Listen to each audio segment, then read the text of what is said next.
A lot of change is needed in Canadian finance to bring in a range of voices and a range of ideas. The founder of Global Mastery Partners, Amina Djirdeh, specializes in helping organizations to find diverse talent, and you join us now. And you know of what you speak because you worked in corporate banking for a decade. Yes, I worked in finance for close to a decade. I did everything from investment banking, equity research. I noticed there's a huge gap in the market. Leadership doesn't represent the actual population. And I realized, what I went through, I don't want other individuals to go through. So I decided to take a lot of my pain and what I went through and my struggles to create Global Mastery Partners. And we do work with a lot of finance firms to make it more inclusive. Okay, so you work on hiring. You also work on training of employees. Yes, so we break it down into 3 buckets. We first do an audit of the firm to see what's happening. And then we work with the leadership team because everything is top down. So we decide to work with the leadership team to see how it's going.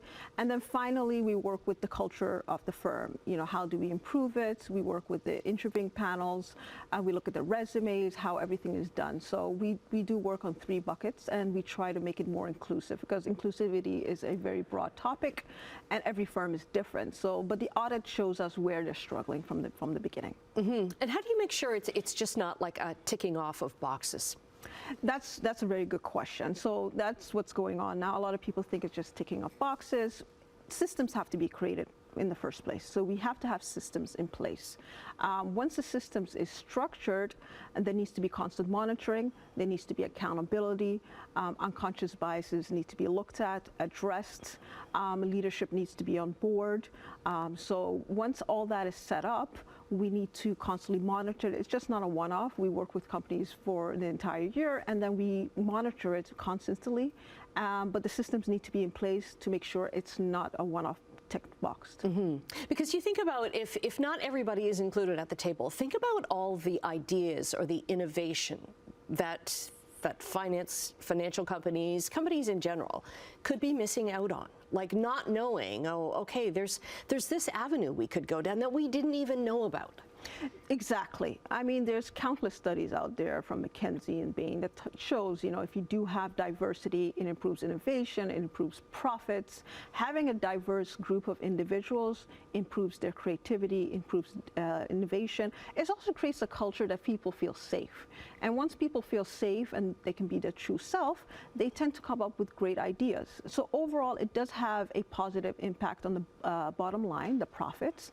And I think that's something that companies need to look at. We're just not talking about superficial factors. If you want your company to be around and it needs to be representative of the population, it's very good to have an inclusive environment. Right, because you've got to look at your customers, who your customers are. Yes. The environment is becoming more diverse. The population itself is becoming more diverse. So corporations should make sure that they're reflective of the actual population that is out there. And then once the customer sees that the company is inclusive, there's a higher likely they'll associate with that company, right? So I think nowadays a lot of customers and the younger generation are looking to work with companies or buy products from companies that they have a viewpoint that they agree with. I think it's very important from a brand and marketing perspective to make sure that the company is inclusive to be able to capture new customers. Mm-hmm.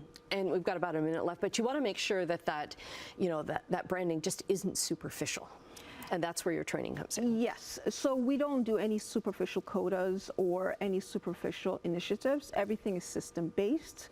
We work from top down. We work on the leadership team first. We have to make sure they're on board. We do big audits. We look at employees, their stories, focus groups, and we look at data. And then finally, we make sure that the company is in place and the systems are in place for the company to be innovative and grow. Okay, Amina, we have run out of time, but thanks very much. We'll get the links up to your company, which is Global Mastery. Yes. Okay. Thank you for having me. Okay, so nice to see you. We will put that up at chch.com/learninglive.